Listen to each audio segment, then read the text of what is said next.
This is Crayons Count, a 5-minute feature on the work of the popular initiative to support the early childhood sector. Every child deserves to have the equipment he or she needs to succeed. But the sad truth in Jamaica is that far too many children, especially those at the pre-primary level, don't have the vital tools to help them learn, grow, and develop.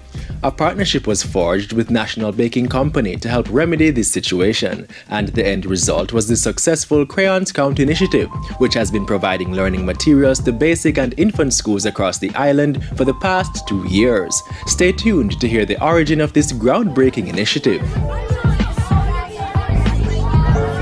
Crayons Count is a campaign to support early childhood education. It has 2 objectives. The first is to increase awareness of the importance of early childhood education and good early childhood practices.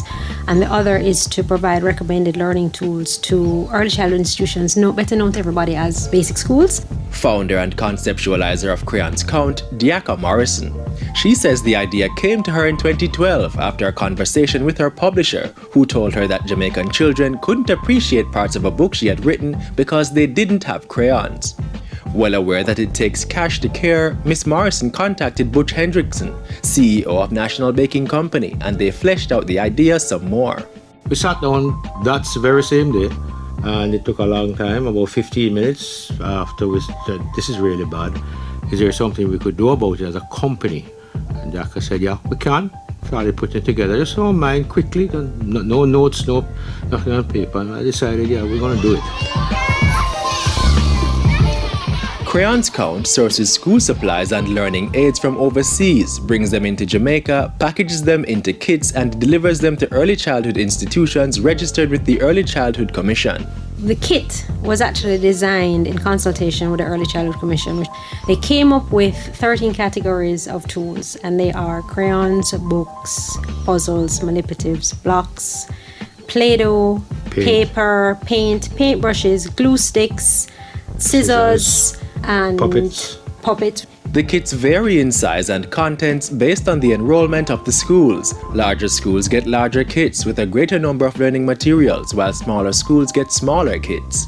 Each year brings greater support and more materials. This year there are 6 40-foot containers filled with learning aids, which will create over 3,000 kits for schools. Naturally, a program of this magnitude requires lots of inputs, and Crayons Count has been blessed with several key sponsors who keep this well-oiled machine working. Food for the Poor, it's absolutely critical. All the things that are ordered are sent to Food for the Poor. They package them and send them to Jamaica and clear them, and so we just pick them up. I don't drive a truck, that's Zuki. So Zuki organizes to pick up the containers, and AMG Packaging does the boxes, and 3M does the taping machines. The Gleaner joined with National in publishing the Early Childhood Learning Supplement included in the paper each Saturday. Crayons Count has been gaining a major fan base from all the work it has accomplished over the last 2 years, and there are no plans to stop now.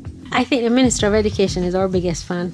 The most encouraging thing for me is you see the children. If you see the children in action, there's no sight like it, because they are so energized and enthralled. Founder and conceptualizer of Crayons Count, Diaka Morrison.